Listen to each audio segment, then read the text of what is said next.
Welcome first grade artists. Today we are going to make some Wild Thing monsters based on the book Where the Wild Things Are.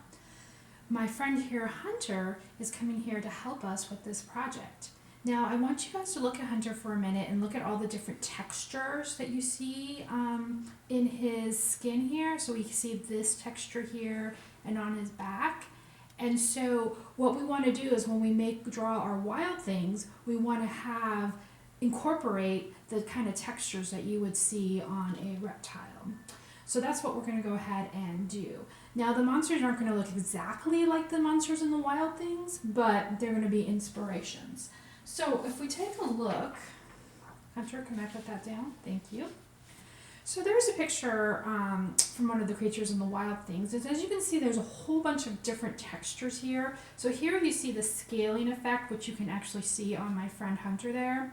And you can also see some cross-hatching, you can see some layering. So you can see a whole bunch of different things happening here in the picture, okay?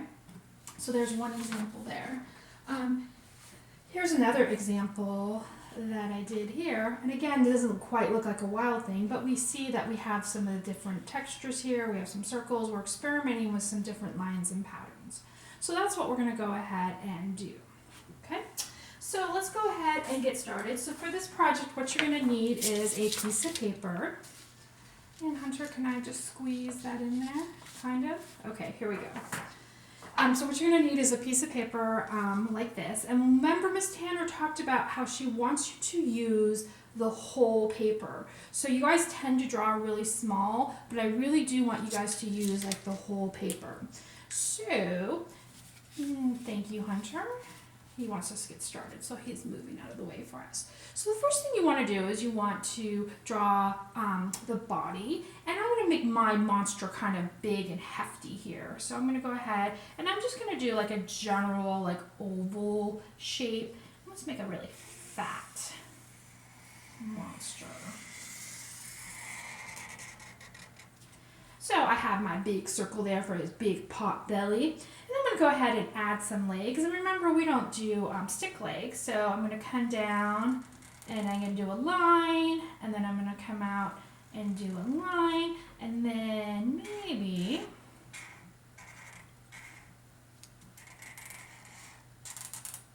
I'll give him some spiky feet there.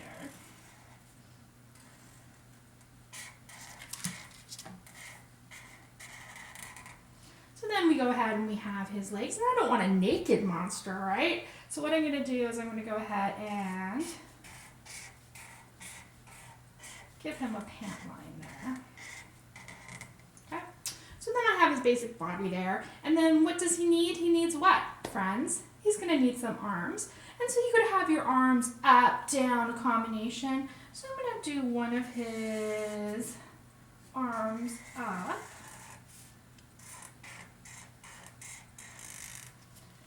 And then maybe I'm going to come down and do another one down.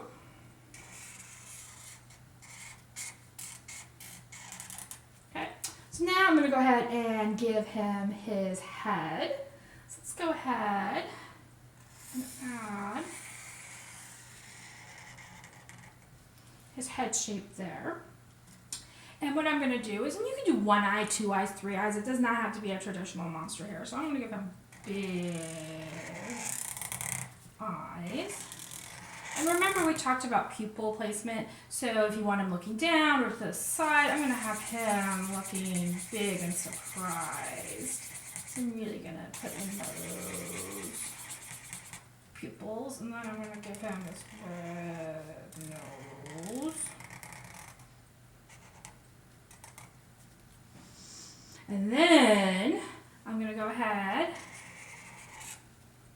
Let's give some crazy teeth there too. Okay, so then what you want to do is you want to add some different features, like maybe he has a horn, maybe he has crazy hair. So I'm going to go up and give some hair. Then maybe I'm going to give him big ears.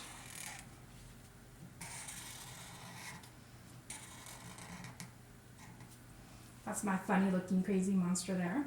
And then you can go ahead and, like I said, you can add horns. You could go ahead and you could have him having a tail.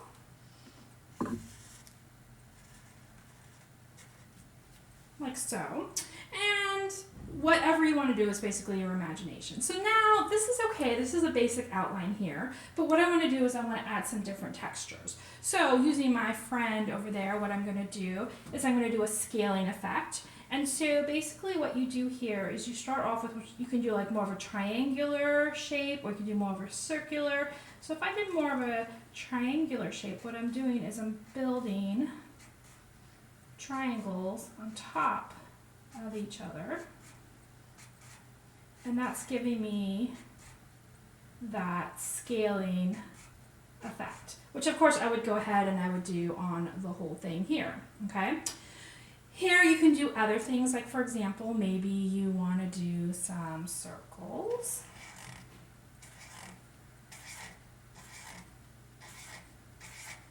And again, you're going to really make sure to fill in that space.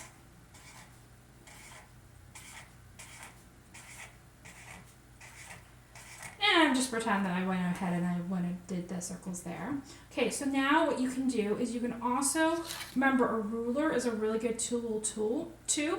And what you can do with the ruler is you can do different effects. Like we talked about how you can do checkerboard patterns or different things like that.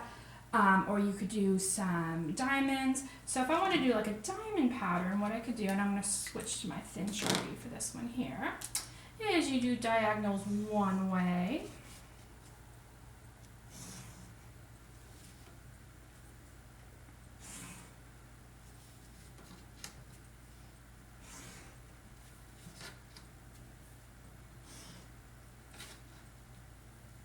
And then what you do is you just switch your ruler and you do diagonals the other way.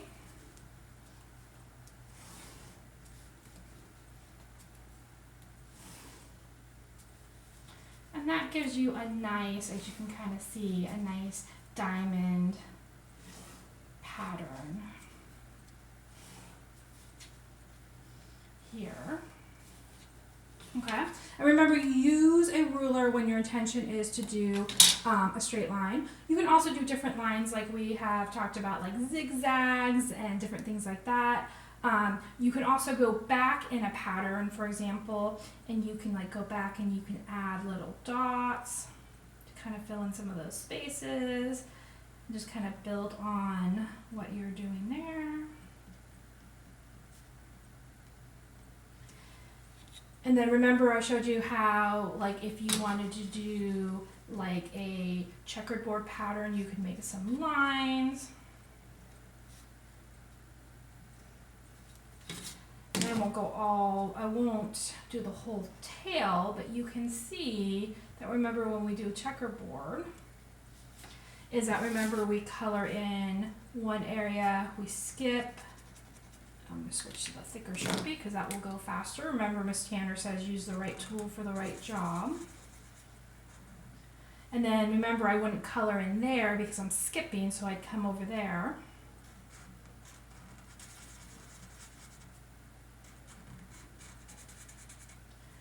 And again, I would have come all the way down, I would have filled that in, but you're just practicing some different lines and some textures. And so I made mine kind of funny and silly. But again, if we look at some of our examples here, here was one that I did that was more kind of alien-like, so.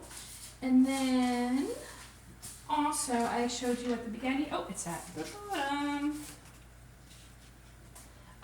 This one here, which is more like a Wild Thing creature. So anyway, it's only your imagination that's limiting you. So add at least 5 different types of lines and textures. How many do you need to add at least? 5 lines and textures of sorts. You can use crayon, you can use oil pastel, you can use watercolor, you can use whatever you want to go ahead and decorate it. Remember to send me the pictures and I will put them up on a photo gallery.